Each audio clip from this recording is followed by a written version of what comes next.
Un foulard rouge est agité devant vos yeux. Il est plongé dans une main.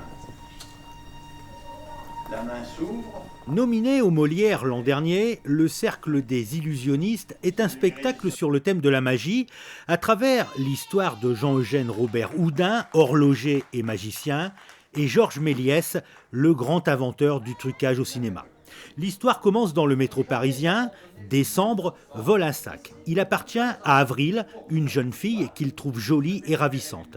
Il la rappelle et lui donne rendez-vous dans un café. À sa grande surprise, elle accepte.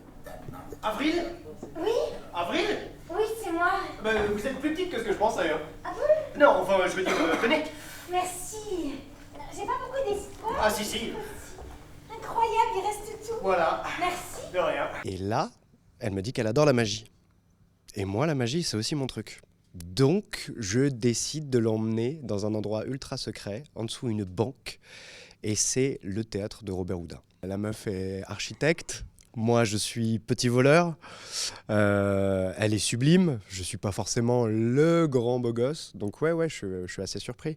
Et c'est d'ailleurs pour ça. Il va se faire mener par le bout du nez pendant 1h30 durant ce spectacle, à la fin, pour se retrouver nez à nez avec la femme de sa vie. Donc oui, moi, je suis très surpris tout au long de la pièce. Mise en scène par Alexis Michalik, la pièce saute d'un siècle à l'autre et d'une histoire à l'autre. C'est à la fois drôle, touchant, virevoltant et estomacant. D'après Alexis Michalik, je suis un peu le deus ex machina de cette histoire, car Michalik a un talent particulier, c'est de tricoter les histoires, de les embrouiller, ce qui fait que pendant 10 minutes, le spectateur se dit « mais je vais où là ?»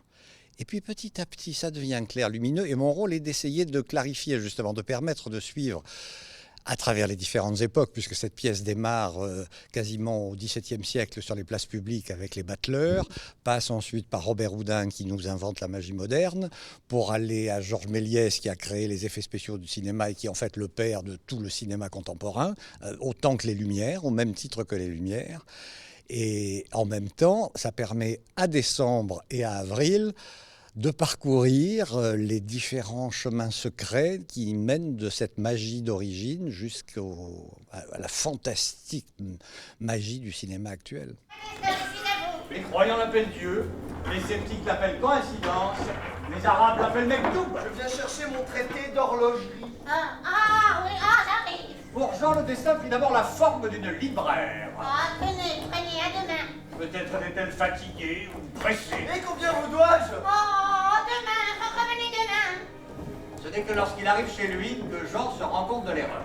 Il a entre les mains. Il y a des numéros de magie et les adultes ils sont tout contents, ils s'émerveillent et ils applaudissent. Donc, parce qu'on fait de la magie. On a travaillé aussi avec un magicien pendant 1 mois et demi qui nous a appris les uns et les autres à faire des tours de magie. Un spectacle déjanté qui a valu à Alexis Michalik le Molière du meilleur metteur en scène d'un spectacle de théâtre privé et à Jeanne Arénès le Molière de la révélation féminine.